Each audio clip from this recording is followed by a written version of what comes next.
बैसल छिकत दानी कोन शमशान में, थक गेलो कहीं कहीं, थक गेलो कहीं कहीं, बस हाक कान में बैसल छिकत दानी कोन शमशान में, थक गेलो कहीं कहीं, बस हाक कान में बैसल छिकत दानी।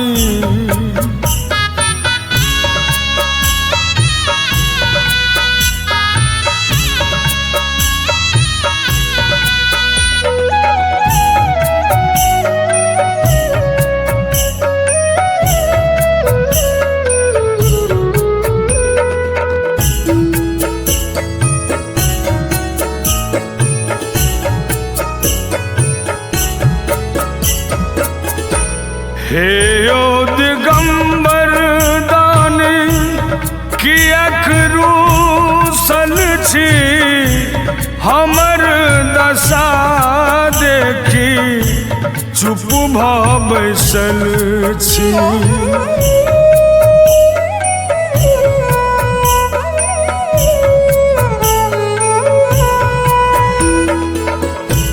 हे ओ दिगंबर दानी कियक रूसल छी, हमर दशा देखी चुप भ बैसल छी। हमर विपत कने राखू ध्यान में, थक गेलो कहीं कहीं, बस हाक कान में बैसल छिकत दानी।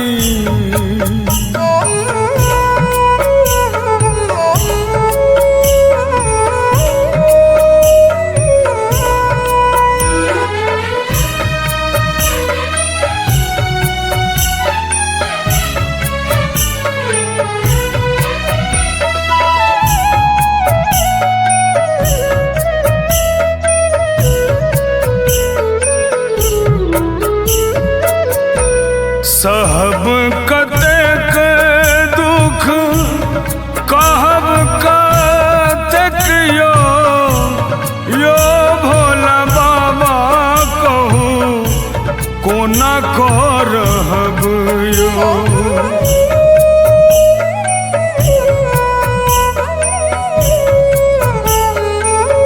यो सहब कतेक दुख कहब कतेक यो, यो भोला बाबा कहू कोना करहब यो।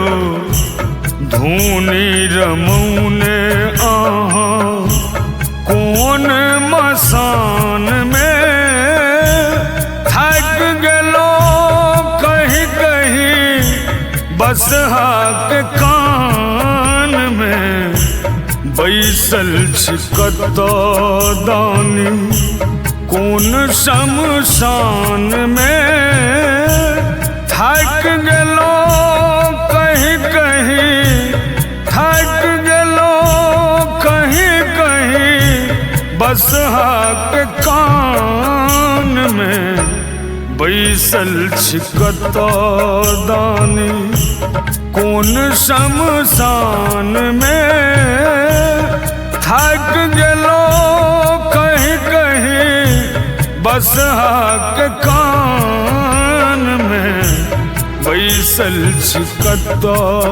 दानी।